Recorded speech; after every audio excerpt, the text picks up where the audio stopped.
Alrighty, good afternoon.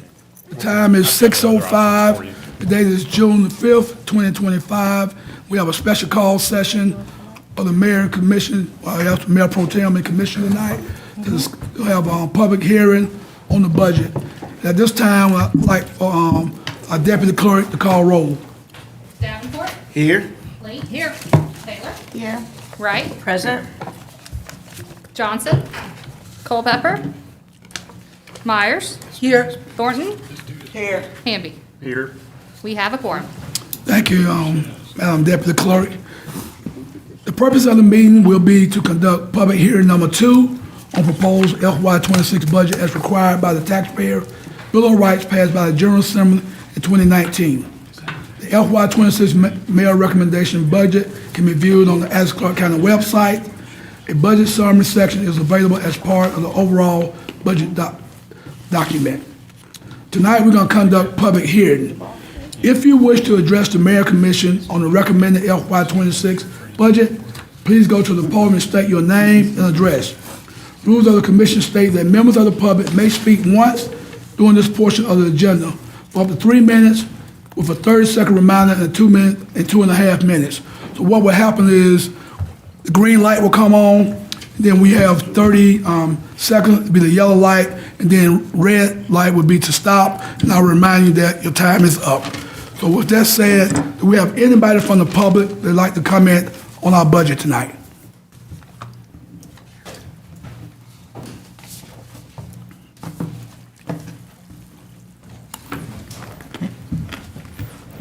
State your name and address, please. Hello, Commission. My name is Patrick Sheridan. I live at 134 Ashley Circle.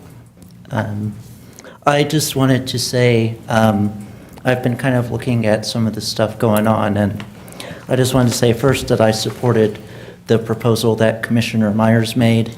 I thought that was a good proposal to kind of increase some revenue and also fund some essential public services. Especially the affordable housing. You know, I was disappointed to see the mayor had cut out the contribution that had been recommended by the study when they first established that. The one I wasn't sure about was the food bank. I didn't know if there could be other ways. You know, I'm sure they have their own donors. They could get money. So I did also want to suggest perhaps considering increasing support for transit. I noticed that they're creating this separate transit fund, and I thought that might be an opportunity to kind of create some revenue generating opportunities there. You know, I don't really understand this insistence on fare free transit when our system is so small that it's hardly effective, especially in East Athens where I live. So I wondered, even if you charge someone 50 cents for a bus ride, that's about 700,000 based on the projected numbers. So, what could we do to kind of expand transit access using that? The last thing I wanted to note was the library request for the Pine Woods improvements. I did want to support that as well. Thank you. Thank you, sir.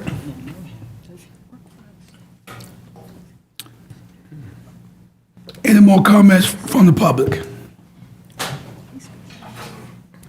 Yes, sir, Sheriff.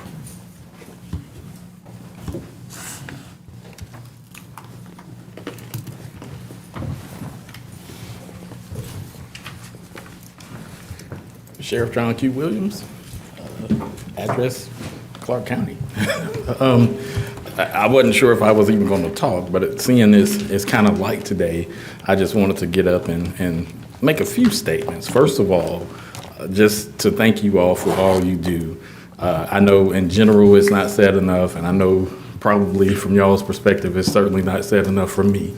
I don't want to just be the guy that gets up here when I'm, throwing jabs and barbs and stuff. I also want to acknowledge the hard job that y'all have as well. I appreciate especially looking over Commissioner Myers' proposed budget changes, and I am definitely appreciative of the potential for affecting all of public safety, not just the sheriff's office, but the police and fire, anything that would roll over for our care with EMS as well. So thank you all for that.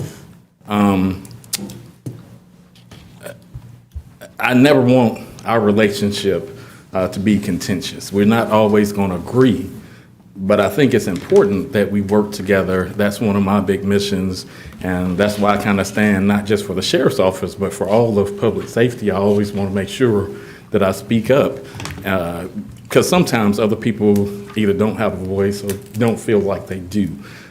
But I also want to be, I guess, kind of a conduit of change. I'm not going to say it's horrible and it's entirely broken, but I want to work with you all to put the face of what we call ourselves to be reality. And that's a unified government.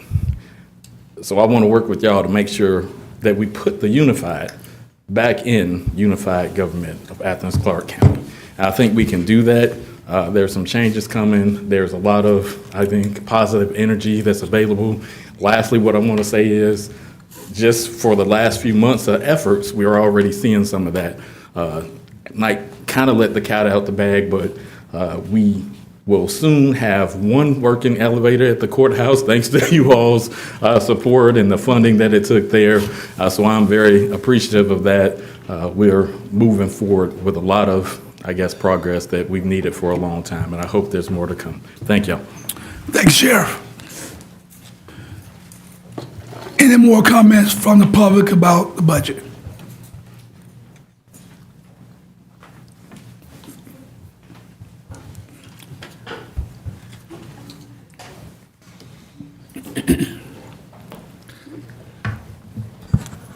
Yes, my name is Don Fitzgerald, and I'm at 145J Drive, Athens, Georgia. And I'm not sure whether this is the right time to speak on this issue or not.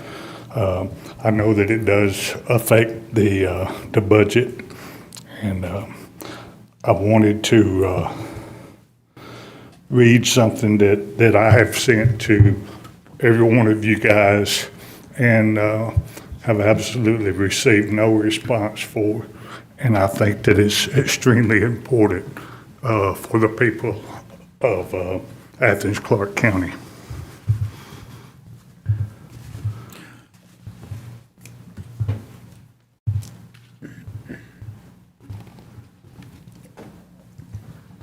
I'm sorry, forgive me, I had it and then I lost it. Mr. Fitzgerald, is this budget related though, what you're gonna talk to us about? Because this is just a budget hearing. So is this budget related, what you're gonna talk to us about? Well, I think it relates to everything that has to do with Athens-Clarke County. Okay.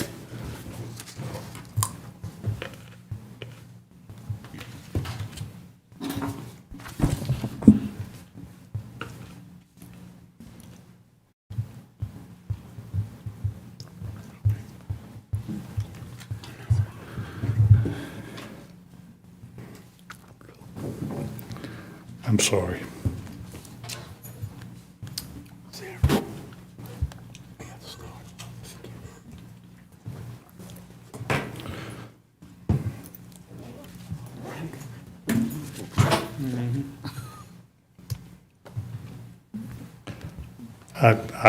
I can't find it, but I'll try to remember a little bit of it myself. I sent a letter telling everybody the problem that we have with, there's been a lot of things that have happened here in these chambers that have been a conflict of interest. And from everything that I have read, including the conflict of interest statute here in Athens-Clarke County has stated that anytime that there's a conflict of interest or even the possibility of a conflict of interest that's shown to anybody that's that's either an elected official or just a official here in Athens-Clarke County, that y'all have to report it if y'all know about it. And that was the reason that I sent the letter to each of y'all, and y'all can read it if you haven't already. You can read it if you haven't already. And I do think that it has a lot to do with the budget, how the budget is performed, how it goes through. I hate that I don't have the information that I really wanted. I was in a hurry to get here today. I also, I guess I have just another minute or two, and I would ask during that minute or two, if y'all would allow, to reflect on what I had said. And also my wife just passed away, and I would like to give this last minute or 30 seconds or whatever I have just for a moment of silence to honor that. And you can tell me when I need to go.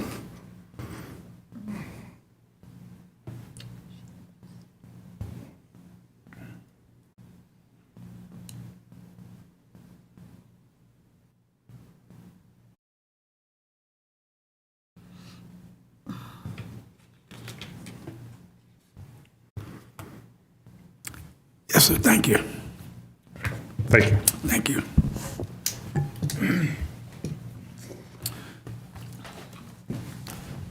Any other comments from the public? State your name and address, please.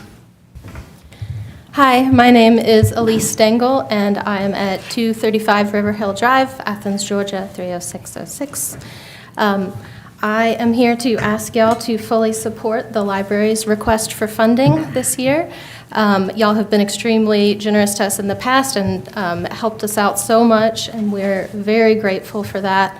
A lot of the surrounding counties don't support their libraries nearly as much as y'all.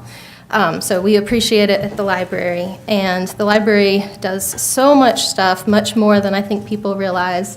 I'm always telling people everything the library does. We have so many programs for kids, for seniors, so many free resources like our seed library, our Chromebooks available for checkout, online resources. So we're an incredible return on investment, and I hope y'all support us again this year. I also wanted to say that the neighborhood leaders come to our library and do a great job helping people sign up for SNAP. They're a super valuable resource that are able to help people out when DFACS is hard to contact, which is pretty much all the time. So they're very valuable, and I hope that they're funding Family Connections. Neighborhood leaders are also funded this year. And one more thing, I did like what I've seen of Carol's budget. Affordable housing is an ongoing issue. A lot of the people I talk to who are unhoused do get disability, but that's not enough to afford an apartment in Athens without some sort of subsidy, because landlords want 3 times rent, they want amazing credit, and there's a lot of competition. So I talk to so many seniors and folks on disability who are still unhoused every day. So I will be quick and short, and I think Carol's budget plan looks great, supports the things that I want to see more of in Athens. Thank you. Thank you. Any other comments from the public?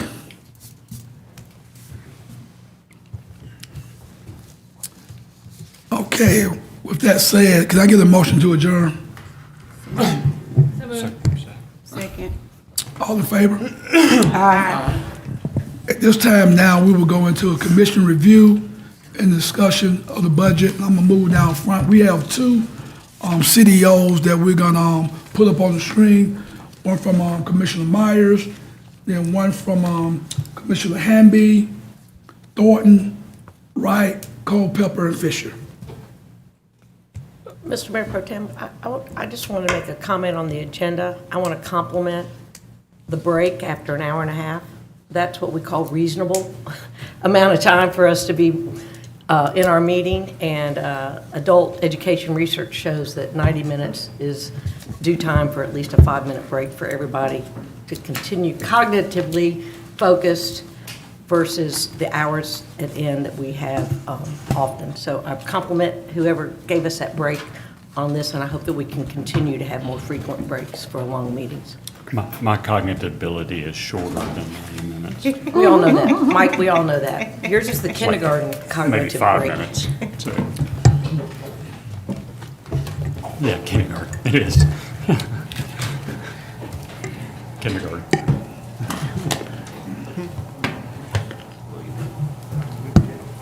Good job there, Mayor Pro Tem.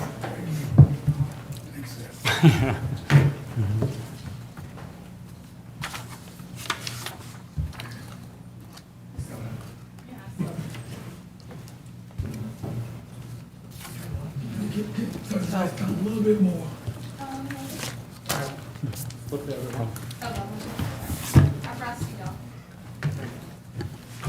So, first budget draft recommendation is, again, from Commissioner Myers. Commissioner Myers, you want to, Yeah, and I'll go right in. I mean, I just, I'm looking at Commissioner Hamby and all here, and so, which looks, very, very positive in a lot of different ways. And so, really, I've gone over this before in the last meeting, and I really wanted to, if it's okay with the Mayor Pro Tem, sort of to point out some differences, and really which have to do with numbers more than anything. Why don't you to just present discuss. yours, and then we'll present well, ours, I and just- then we'll talk about the differences. I'll do exactly what I did last Thursday night. It really just includes, I'm just going to include the things that aren't there because it's very similar. And Commissioner Hamby has a whole bunch of other things in there. So what I have in here and really is starting at the top, there's a 0.1 millage increase, and that's to cover really the most of the affordable housing fund that I see, and so that's what I have in there, and that's why that increase is in there. So it just otherwise the revenues show the ones that were reported from the finance department in there. Down below, there's money for library, public defender, and food bank, as been requested from many of the commissioners. The tax commissioner's office for $15,000 for 2 part-time positions combined from 1. The money that's part of the collective bargaining agreement with the professional firefighters, that's the $40,000. The real-time crisis center with the $339,329. And I'm going to point this out as I go in here so the finance and staff can make sure, see which numbers are right. I just changed these numbers this afternoon in the next 3 lines based on the information that was in the questions and answers that you all gave. So that's what the number for the sheriff's, the equity adjustment salary that the staff shared with us was at $489,755. And then I have the corrections and probation. You can see the full numbers in the comments column. I have them starting mid-year, so it was $317,552 for the corrections and $43,306 for probation. And again, those are the numbers I was taking from the information on the question and answer sheet. So where they are. $250,000 for the courthouse security and enhancements, and then following up for our criminal justice request from the Superior Court for the probation electronic monitoring and reporters for $20,000 and $97,000. Part-time bailiffs' wages, $5,000. Court reporters, $41,000. Office expenses, $7,200. Then the juvenile court, which is one thing I'd like to discuss because I don't see it in the other budget, so I just want to understand it. That's $107,600 for the contract attorney and $118,300 for the senior attorney. The 2 investigators for the DA for $160,000, and I will put in there that I did chat with the DA earlier this week to confirm that that was his preference there. And then I have the transfer to the Affordable Housing Fund for the $1 million, and I believe well, I put it somewhere. And just to clarify, that was really just to go into the general affordable housing, I get the fund to be used where decided at a later point in there. And that's really what's in there, and it includes also a reduction in, gosh, what is this? A reduction in the capital fund for $3,243,000, where is that? No, $627,613 there. So that's really the short, oh, and then down below, there's $90,000, which was the available funding in the motel fund for the downtown, the CPE downtown fund events for our different festivals and such that go on downtown, to get them a little bit closer to par to comparable communities. And that's it. All right. So what we can do one or two things. We can go in and go right into the other CDO. We can do that, and then we can come back and discuss both budgets. Works for me. Yeah. If you can pull that up, please, Sarah. Oh, is it ready? Yeah. Sarah's quick. Oh, Joseph's is quick. So, yeah. Oh, no. So, I just want to start off by thanking staff, Joseph and the finance guys, and Sarah and Ilka and Brad and Judd. I mean, it's easy to do a budget when you have a good budget to work from. So so that y'all make it very, very easy for us to do this and to make changes. And the changes we make are things that we hear in the community and things that we hear in our districts. So and certainly with what you see here before you, I always kind of try to think in themes of where we're heading on things like this and themes around the budget. And certainly in this year's budget, I think you can have, there's three themes that came to my mind when I was looking through it. And one was service, one was safety, and one is savings with this CDO. So with service, I think you're going to see throughout this document, it's with the CDO service of TPW or Transportation Public Works, of doing more paving, doing more infrastructure stuff, and moving forward, hopefully quicker with that. You'll see it at the library too. We do have some money in here for the library at what they asked for to fully fund them at their request, and especially in service regards to solid waste here. What probably hear about it like I do a lot with our leaf and loam service. So what we're doing with this budget is taking our leaf and loam service from every 6 weeks to every 4 weeks service, which I think we used to do it every 4 weeks, and people were real pleased with that. And I think having it every 4 weeks offers it's an easier number to get around, and easier maybe hopefully to manage and go from there. With safety, we certainly look at funding the equity adjustment salary for the sheriff at the 615 level that I think he had requested for that. And I suspect the difference may be because of I think the number that was presented earlier may be just for current employees, but we're adding 615 in there so that you have the opportunity to recruit who you need to recruit and go from there. We do offer also within safety in the sheriff's department $700,000 in the courthouse security upgrades that have been requested that I think are important for our public and for the safety of our sheriff's department and everybody else involved in the courthouse. Of course, we have in here some judicial things for safety. We do the two investigators for the district attorney, but we started at mid-year realizing that it takes a few months to get people hired and through HR and stuff like that. So we want to make that clear that this is a partial year. As far as safety goes too, we're providing food safety by helping with our Northeast Georgia Food Bank at a $100,000 level. And I'm glad to do that because the Northeast Georgia Food Bank services, 2/3 of their clients come from Athens, Georgia. and other communities participating well, and we haven't as of late or for quite some time. Housing security.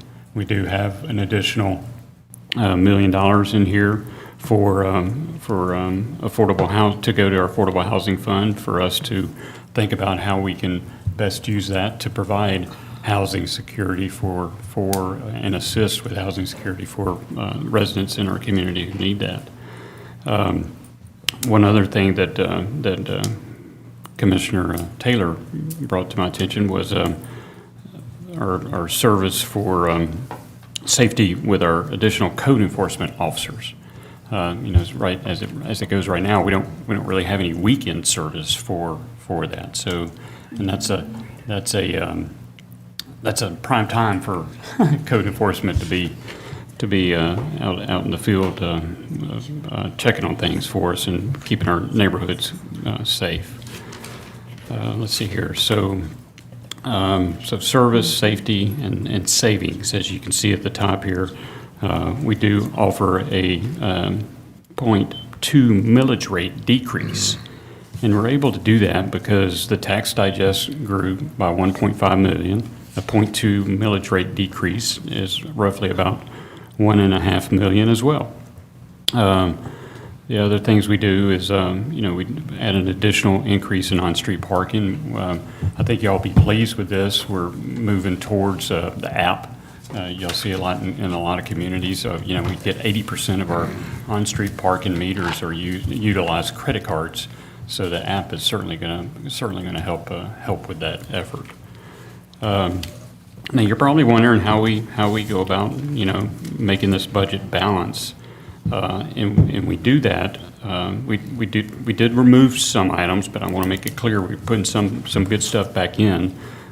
We did remove last year. Our then manager asked for a third assistant manager. And since we're in the middle of a manager search at this point in time, we thought it might be more prudent for whoever is the next manager to they may come in and decide they may not need it, or they may come in and decide, yeah, we need it. So we'll figure that out as we go along. And certainly any of these things we can do budget amendments as we've done in the past. And that brings me back to the juvenile court issue. The mayor has in his budget $50,000 for the attorneys that are contract attorneys that are being asked for, and one of those positions I think being asked for was ARPA dollars, and I think we made it real clear when ARPA was coming around that don't rely on these too much, because these this money's going to not be here, and when the money's not there, we won't the position is probably not going to be there as well. So, but like we have in the past with the juvenile court. Judges and whatnot, we've always done budget amendments if they need some extra dollars during the year to allow for that. So we feel like the mayor's $50,000 is adequate at this time, and if there's more needed later on, we'll certainly be glad to consider that. The other thing that we did is looking at our SPLOS and T-SPLOS programs, and if you go through and look there's so many projects that we've worked on and are working on that really help our community, and there's also a lot of interest that is earned on those dollars as we do those, as we're preparing to do those dollars. So if you scroll down a little bit there, Sarah, you'll see where some of this is, where I'm going with some of this. And we didn't utilize all the interest from all of these funds. I don't think, I don't think we did.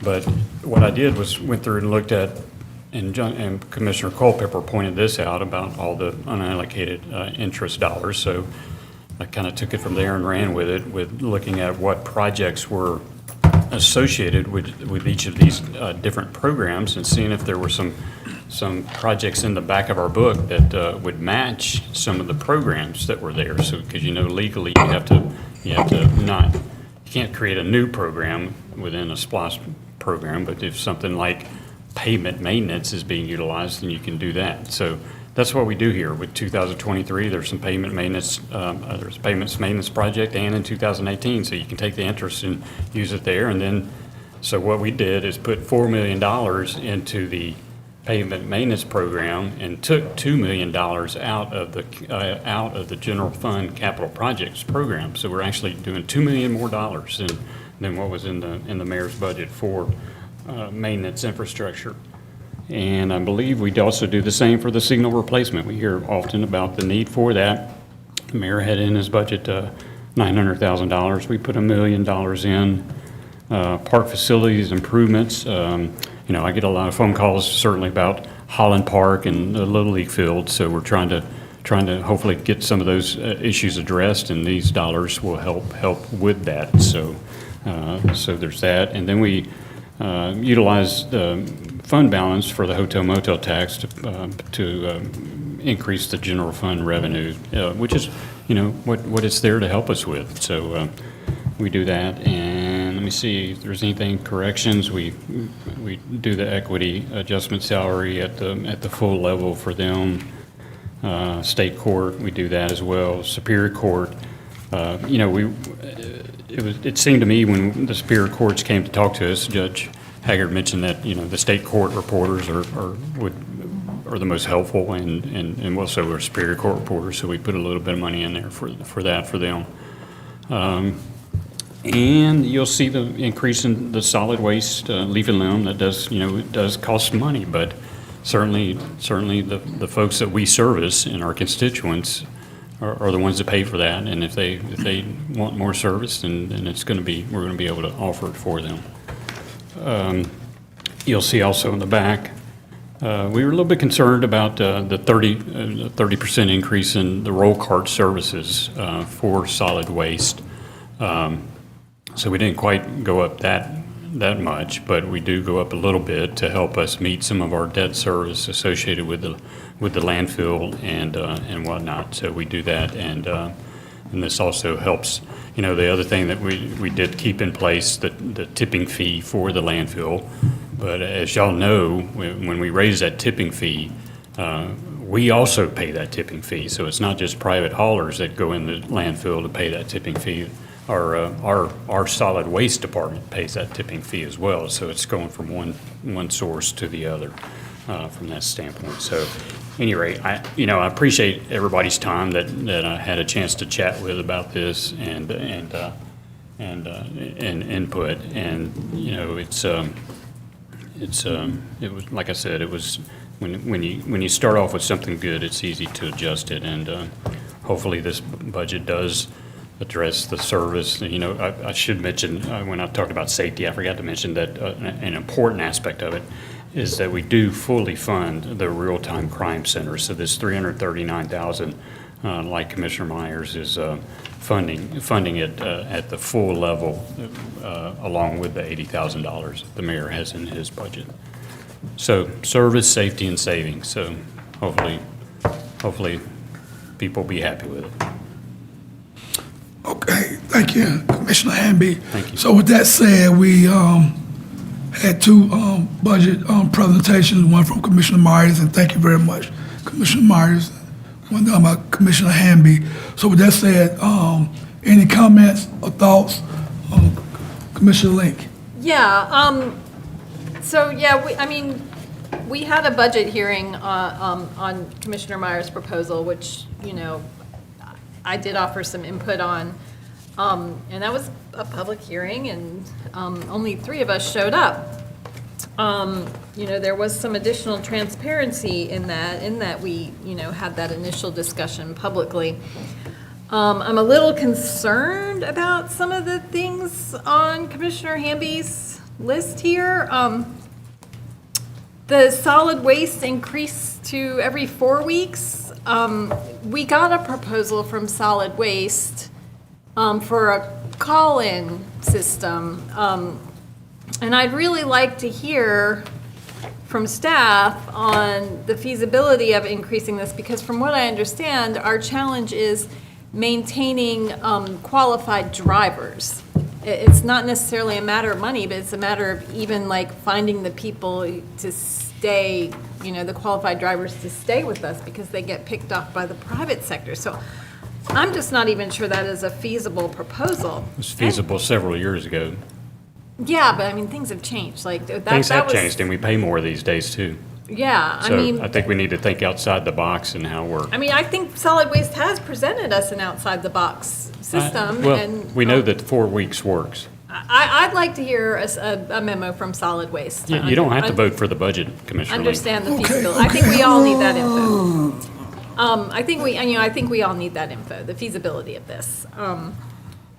The code enforcement officer, I've got issues with code enforcement and the inequity of the enforcement in different communities, and the inequity of the things they actually enforce.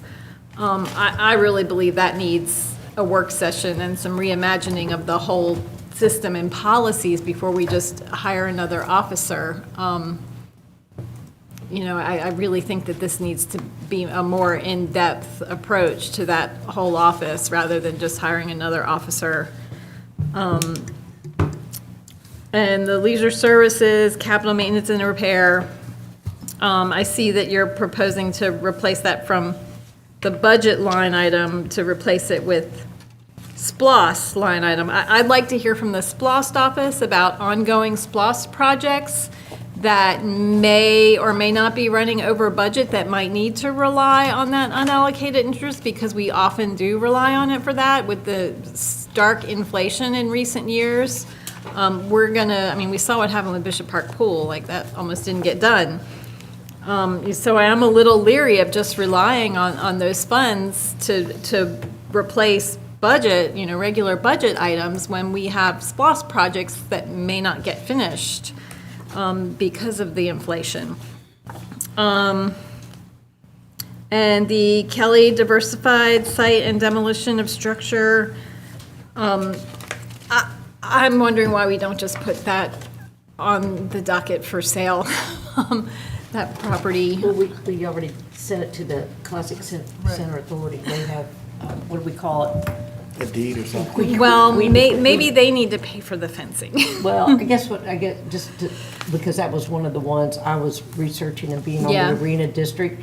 They're using it for parking overflow, and it's really not as safe for Yeah, the parking. And you did the tour, remember? When we Yeah, were I gonna get make it.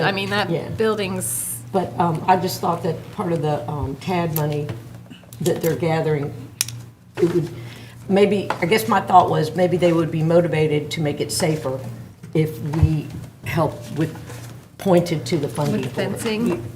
I don't know. I want to address the Real-Time Crisis Center, because, and our public safety budget in general. And I bring this up every year. I really think we need to start turning to UGA to contribute to our public safety budget. That's common in other communities. UGA's foundation alone is operating with a $265, I think, million budget. The Athletic Association just approved a $233 million budget. Those two entities alone have budgets far above the budget of our entire county. We need to have that conversation because many of these infrastructure improvements and services are here to serve that institution and the ever-increasing student enrollment. And I feel like we need to ask for a little more. We're starting to have negotiations with developers who are coming in, and we're asking them for a public benefit. To incorporate public benefits that our entire community can enjoy, and, tax benefits as well. There is some extreme obscene wealth coming into this community that is not trickling down to regular working folks and the people in real crisis who need some help. Other comments on the budget? Commissioner Myers, then Commissioner Thornton, and Commissioner Davenport. Thank you.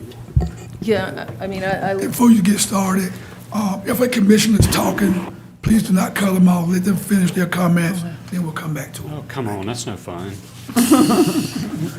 Okay, this is a wonderfully creative budget from Commissioner Hamby, Wright, Fisher, Culpepper, and Thornton. Wish I'd been able to see it before I sat down. But There's just one question in terms of the leaf and limb pickup increase. That's for the leaf and limb equipment for increased service. Is that that's for the equipment, not for the staff necessarily? I'm assuming, from what that's. Two different lines. Two different lines. Okay, I'll look at that again more closely. I am concerned about moving the T-Splost unallocated interest. I'm just pulled up T-Splost 2023, and there's 34 projects, and only 2 of them are zero, meaning the rest of them are still in process. And having seen the way these project costs go up, that T-Splost unallocated interest is often used to complete those projects on those lists. So that is a concern of mine here. That's all I wanted to bring up. Commissioner Thornton left, so Commissioner Davenport. Yes. So yeah, with the leaf and limb, I think they have problems with staffing, so I'm just a little concerned with the actual demand. And could staff give us, sorry staff, could we get an inkling of what an outside source or contractor will look like if we are in the future short-staffed? How much would that cost to get us caught up? And the 0.2 mil reduction, I asked staff what would that do in future for, I just have concerns about our budget because we continue to reduce our millage rate constantly, or I think this will be our 4th time since I've been here. But the school board is steady, and we keep taking the brunt while the services for the people, well, the demand for the service for our constituents are increasing, and with a reduced budget, I'm just worried about, 27, 28, 29. The solid waste is a enterprise fund, so the money that we give them helps support them. But it's a lot to absorb, and hopefully we'll be able to hash things out. Commissioner Thornton. I do appreciate both CDOs, and there's no major, like, earth-shattering difference in my, I do think that, and I do appreciate both CDOs identifying an extra $1 million with housing. I do want to say we put money in these buckets and we don't spend it. But I'm not going to fight about anything about housing, but I think this commission has to do its due diligence that we use this money, what we put in these buckets. I do appreciate the rate adjusted decrease in the millage rate. I know we have some very unsatisfied constituents in all of our districts because they do not feel as though they're getting the services that they're already paying their property taxes for. We can't do nothing about what the school board does, but we need to do our best to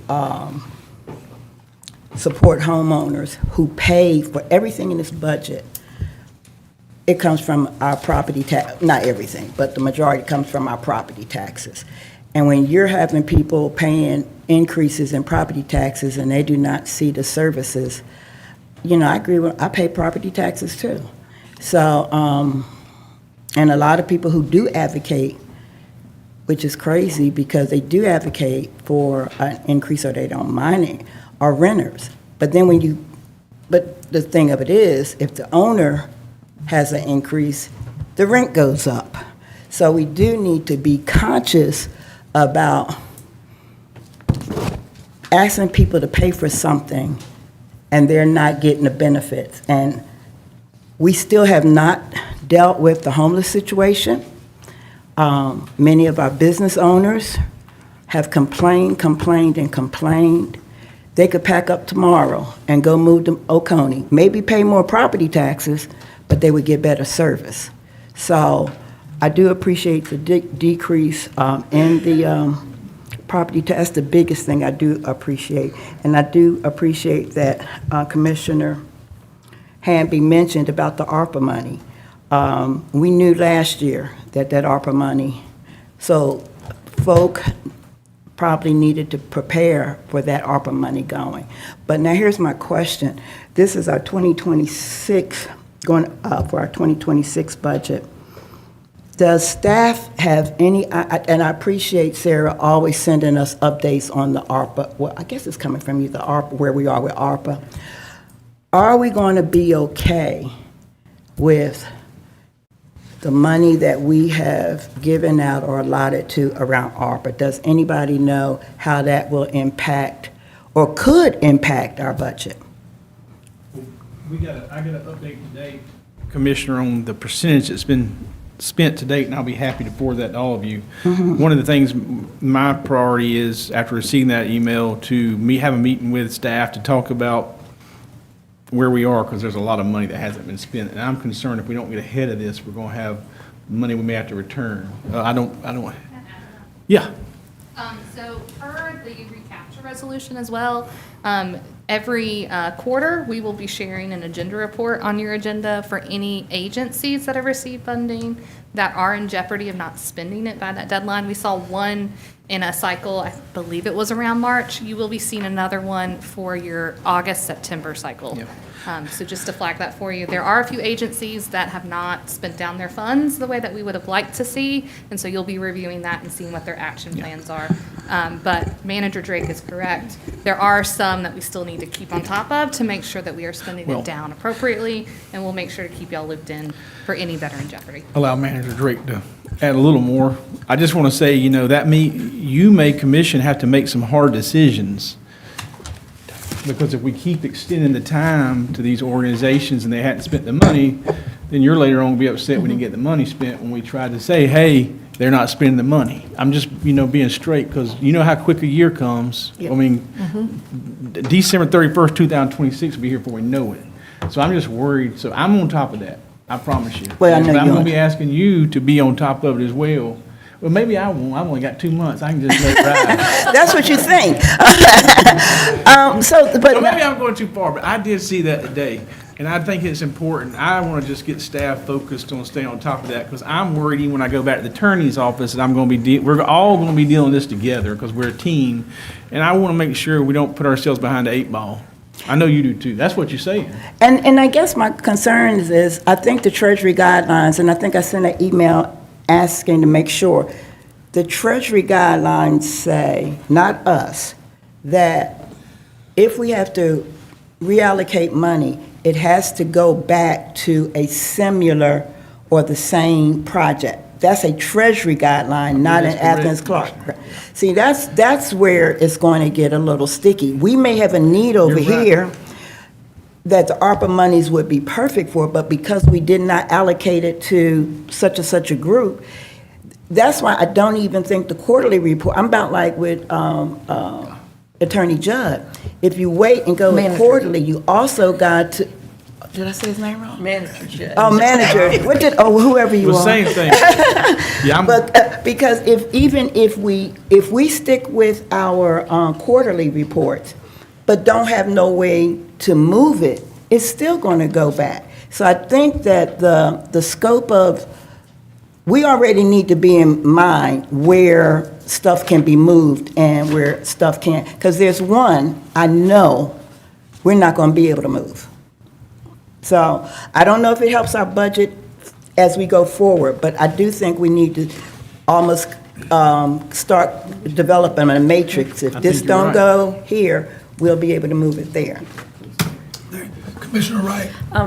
Thank you. I guess I wanted to try to say kind of how Mike did about how the budget that came to us has so much work from staff and so much input ahead of it getting to us, and the amount of money that we're moving around in both of these commission-defined options is very little. That shows how much we're, I think, aligned with the bulk of everything that has come our way, which means there's a lot of listening and similar priorities. I think that the two options that are coming forward now that we've all had time to absorb and think about things are also very similar, and that public safety is a clear priority for all of us.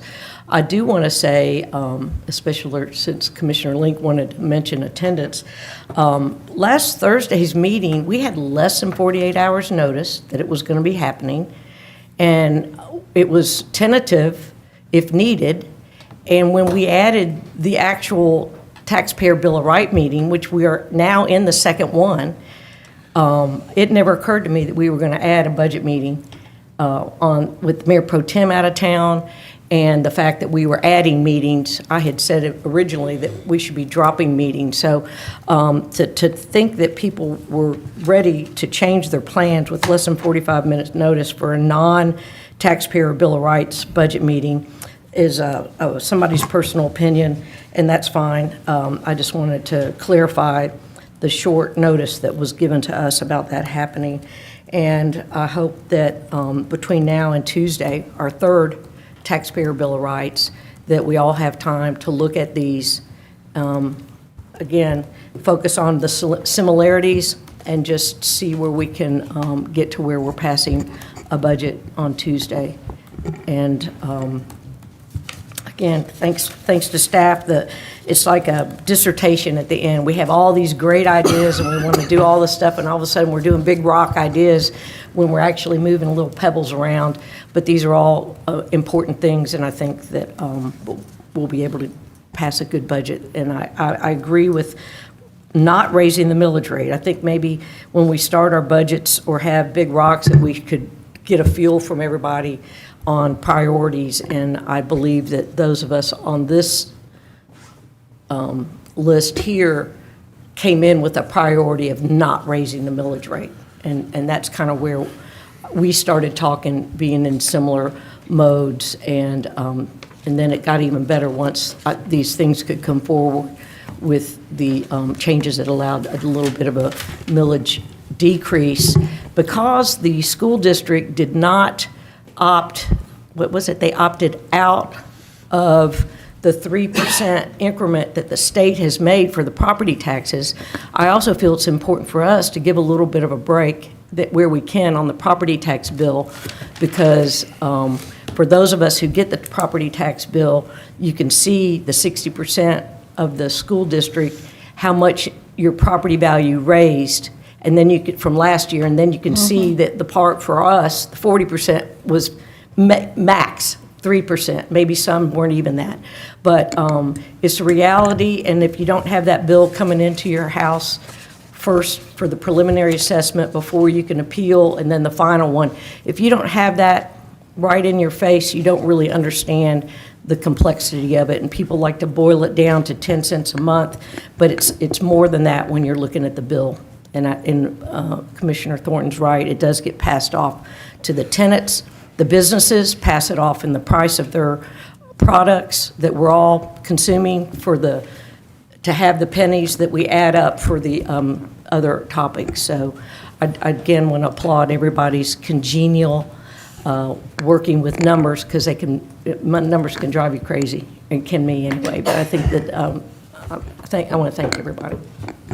Commissioner Hamby. Sure. Thank you, Mayor Pro Tem. So I'll just point out a few things that I heard about this, and certainly our constituents are asking for more service, and the budget that's presented up there right now offers more service in leaf and limb and correction or code enforcement, safety at our courthouses, and service in providing, helping with food and housing.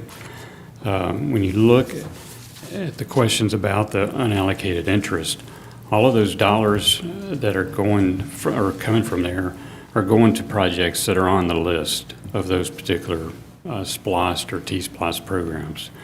The 2011 program, for example, has one project basically left on it, and we voted on that the other night to put the park over on the west side.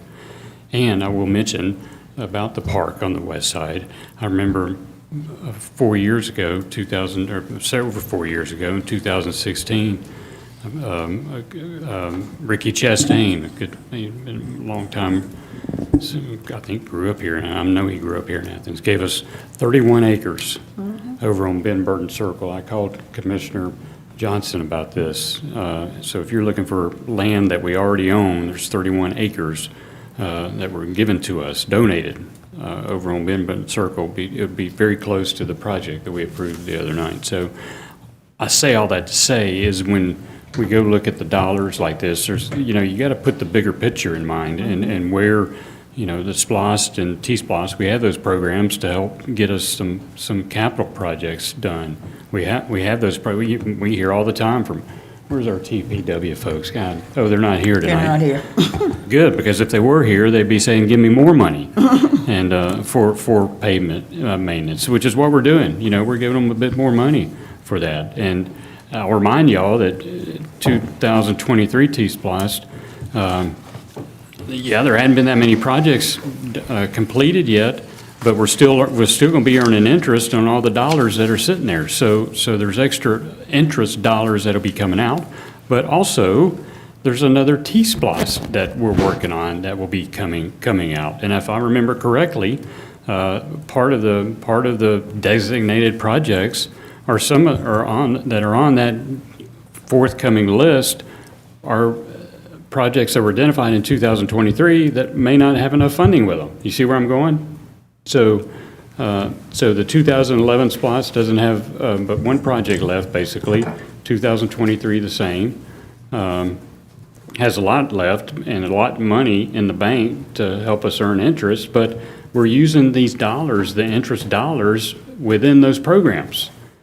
And the other thing we're not doing is we're not cutting capital projects funding. I remember last year's budget, and boy, that was something. We were going to take care of infrastructure and do all sorts of things, and we'd put money into it, but now this year, somebody wants to take it out. It doesn't make much sense to me.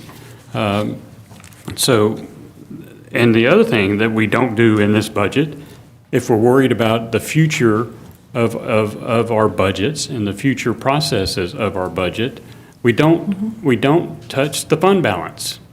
Y'all know that. We've heard this over and over again, each budget session. David Boyd's over here.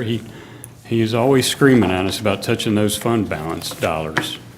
And it took me 20 years to hear you, but at least I'm trying. So we don't touch the fund balance dollars, y'all. We don't go and dip into much needed capital projects improvements. Yeah, sure, staff can take the $700,000 that's recommended here to be cut from capital projects, find something, but they're going to find something that maybe our constituents need. And so that's the whole point of this. So again, it goes back to, we're able to offer more service and we are able to offer a little tiny bit of a property tax relief. Thank you. Commissioner Link, you had your hand up. Yeah, I have a quick question. Recalling, how much did we lower the millage rate last year? We didn't. We didn't, okay. We kept it level last year. Because I know there was a proposed to it. Yeah, I just love a memo from staff understanding the repercussions of some of these and a list of the outstanding SPLOST and T-SPLOST projects and any kind of inkling as to what the budget increase on those might be. I yield to Commissioner No, Handy. I'm good. I've made my point. Okay, then thank you. Yeah, I just wanted to, Get Commissioner Thornton, then. okay. I kind of lost my thought there, giving you my yield. But if Commissioner, I think that Commissioner Link's request is a valid request. My question is, can we get this information by Tuesday that she's requesting? It would have to be, I would imagine it would have to be before Tuesday, Yeah. just because you're voting Yeah. on it on Tuesday. So is that possible? Let me ask a question. I know we're meeting again on the 17th. And again, I'll yield to the mayor, but do we have to take a vote on next Tuesday? to pass the budget. At the work session, we talked about, when we got the news that the state-level software was changing the whole calendar, at the work session that we talked about, when the new Taxpayer Right. Bill of Rights would be, I believe that the 10th was picked because staff has to execute the decisions of the budget. Okay. And any later was going to jeopardize, is that right, Sarah? is Am I So remembering 17 that would right? be difficult. It would be very difficult Okay, for us. okay, I'm just asking, because again, I want to make sure all the commissioners get the information that they want and understand, what direction we're going in, so that's why I suggested that, but we have to have, the vote's the 10th, the vote's the 10th. And Tiffany had her hand up. Okay, I think, let me go to Commissioner Myers, and then I come to Commissioner Taylor. Yeah, I was just a numbers thing. On the, Mike, on the top on yours is, I just want to make sure I'm reading this, because it has proposed items to remove or reduce. Some of them have parentheses, and the third one has negative 900,000. Are those all negatives? Yeah, it was my computer, wouldn't let me put Okay. parentheses there, so it So, didn't I let me mean, put a negative. we are taking away money we're moving money from the SPLOST program to the capital component, out of the SPLOST. We're removing money in the capital project for pavement for 2 million and signal replacement for. No, it's No. not, you're reading it wrong. That's Oh, not- I then mean- that's why I'm asking you for help understanding that, because then we're moving it in, replacing it with the T-SPLOST money. Right. We're not reducing any capital projects that are on the list that's in our budget. Okay, so We're actually increasing what's there through the SPLOST dollars, which is what SPLOST is all about. Is one of the T-SPLOST 2023 projects a pavement project? It is. Okay, thank you. I just want to speak one question, respond to the request for a memo from staff on the feasibility. I mean, the reality is whether to decrease pickup for leaf and limb from 4 weeks to 6 weeks is a policy decision. We know it's feasible because it was done before, but I don't want to put the staff in a position of, if you, the policymaker, ask us to make a decision, we're going to implement it. That's the job of the government, and to ask the staff to write a memo on the feasibility of it, it's feasible because if you tell us to do it, we can do it and it'll be done. I mean, that's just, so I don't want to get in the middle of a political, I know there's differences and that's okay. And anybody there is, some people agree and some people don't. I just want to be careful of what we're being asked to do because it puts staff in a, we do what the majority ask us to do, and the same with hiring a code enforcement officer to work on the weekend. That's feasible. I mean, the code enforcement may not like it. They may not like having to work on the weekend, but it is feasible. Maybe, but I just want to be careful that the staff and the manager's office doesn't get in the middle of a political dispute about what is the best policy direction of this government. That is what your job is as elected officials. And so I assume you got these numbers from the department about what it would cost, and if that's what it costs, it's feasible. I mean, we just need the money to do it. And so I just that's a dangerous road to head down, where you get upset because we give a memo that says we can do it, but you don't agree with it, and that kind of thing. Commissioner Lee, let me get Commissioner Taylor, I'll come back to you, I promise. Because she hasn't spoken yet. I asked for the code enforcement position because what I'm recognizing is that we're not going to be able to stop the building, which is fine. We need it. But we also have areas within my community and the units aren't worth the price that they are paying. And so I remember talking to code enforcement earlier this year with some things that was going on in a trailer park.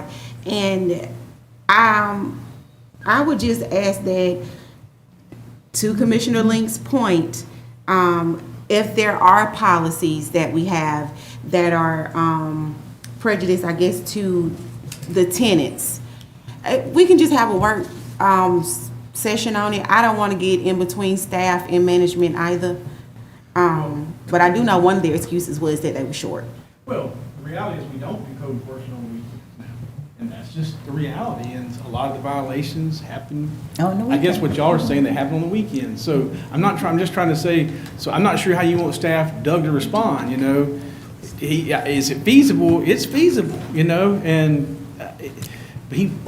I'm just trying to understand what you're looking for from us, because I don't want to get into a political fight. You know, if you tell us to do something, we can do it. We'll do it. I mean, it's certainly legal, right? So I think my concern is, I mean, maybe feasibility is the wrong word. I mean, a staff response to these would be key. What I'd like to hear, because we did get a work session presentation from Solid Waste on leaf and limb pickup. I'm not sure everybody here was in attendance on that, so maybe the understanding is not the same on every level. And as far as code enforcement goes, I feel like we need to have a deeper policy discussion about that, because what I'm seeing is, rampant violations of our no more than 2 unrelated single-family housing ordinance, and code enforcement telling me that they're not even investigating those. While in the meantime, code enforcement's also prowling around on private properties, citing fencing and driveway gravel, petty things in semi-rural areas that nobody really notices. But in our in-town, super dense neighborhoods, we've got blatant violations that are making life miserable and driving people out of their homes. And that's the issue. I think it's a deeper policy and socioeconomic discussion that we need to have before we start hiring new officers. I think we need to reimagine how we do code enforcement in general. Commissioner Davenport, I think I saw your hand in. Come back, Commissioner Thornton. Well, I didn't have my hand on. I'm sorry. Oh, My bad, I thought you had Commissioner Thornton. I guess this is a new era for all of us. We're into a manager search right now, and we know what some of the concerns are that we are addressing. Commissioner Link is has said repeatedly about working with UGA to pick up some of the expenses that they also benefit from.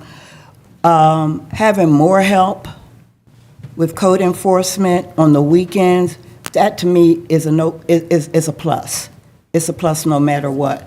Even though, because they're there. Now, if we have to look more at their job description and what they are more in-depth policy, that's fine. But to have code enforcement when we know that's the height of some of these orders, that to me is a plus. Now, go back and make sure we have a good policy, a good job description, and good outcomes. That's different to me. But the body, having that body there and being able to fund that body, it'd be different if there was not a way to fund it. But I think that, again, I'm gonna keep saying this, I think the 2 CDOs are more alike than not.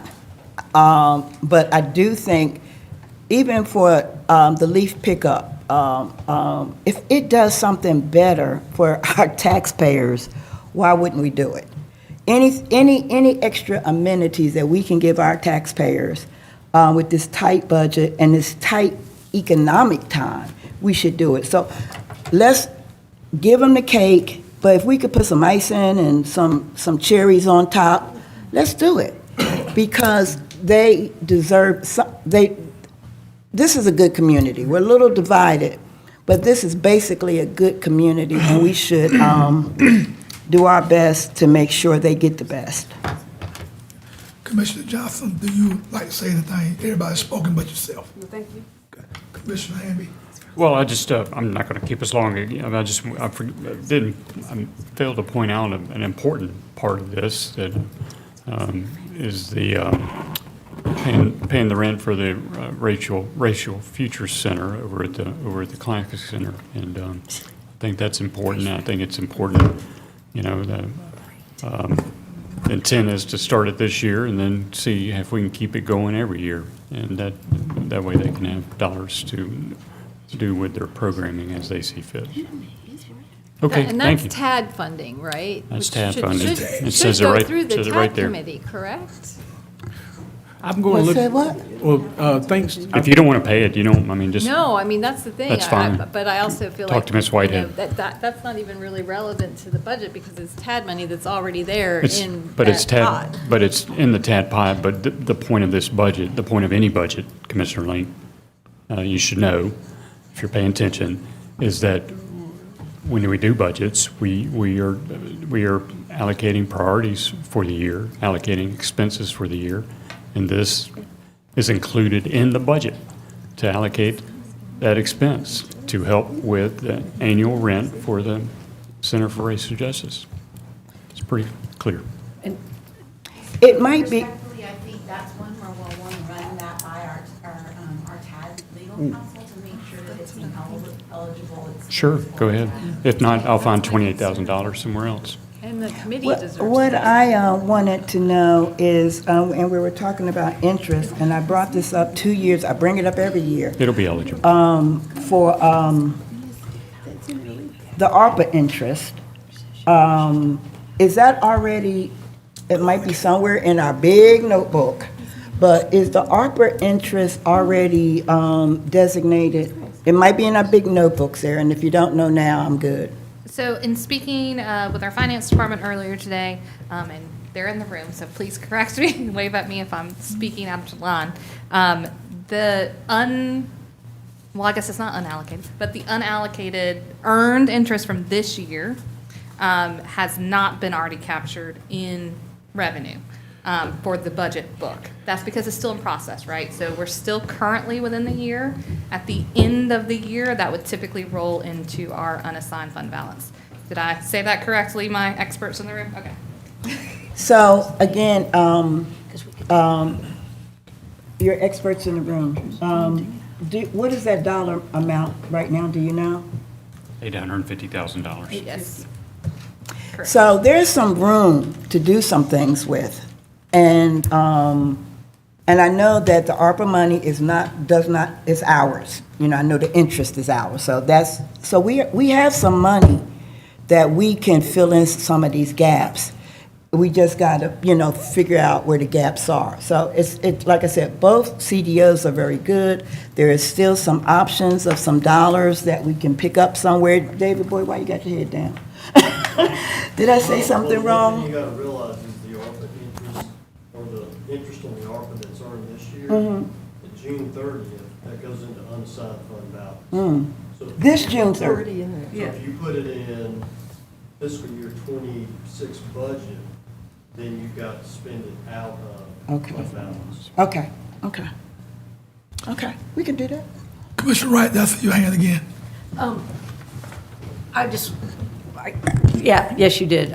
So this line item 59 hit me because of the work session where we saw how the Center for Racial Justice, it's a longer name, I think it just didn't fit in there.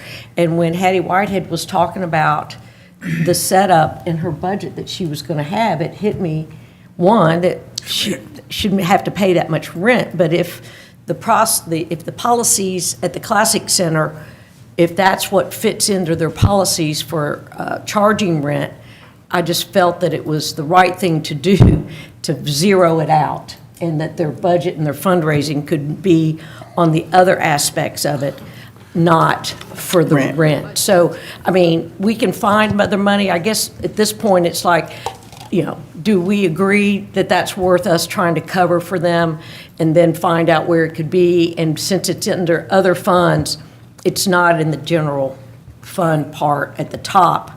It was a priority of mine, and I talked to Tiffany about it. And you know me, I always like to make sure we're spending the hotel motel or getting that to where it's allocated to.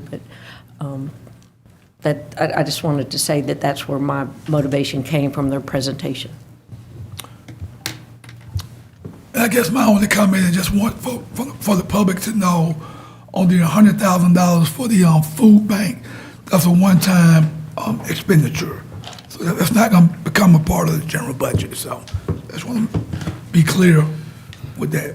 And also on that, Dexter, I do believe they got a serious cut somewhere in their budget, so they got a serious cut. And that money, even though the food bank services surrounding counties, this money would just be dedicated to Athens-Clarke County since it's our budget. So I've kind of wrestled with that too, but after we took the tour and they explained it to me, I think this is some good support. Motion to adjourn. No, hold on. Hold on. Any more comments?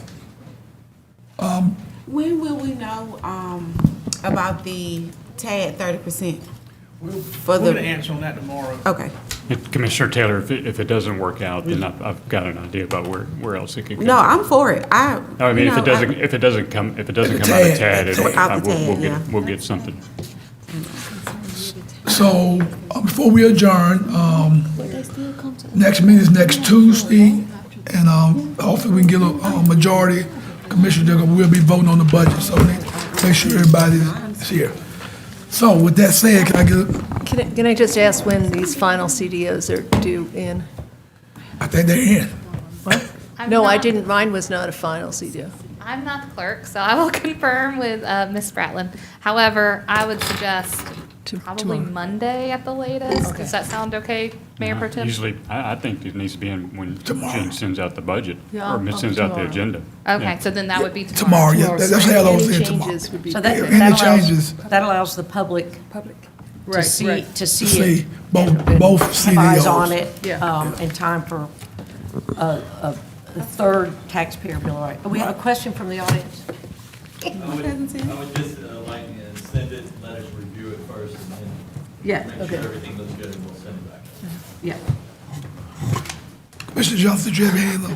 Okay, I thought it was okay. Okay, can I get a motion to adjourn? Oh, yeah. Motion to All adjourn. right, I did good. Second by Patrick. I did good. Thank you. Thank you. Okay, so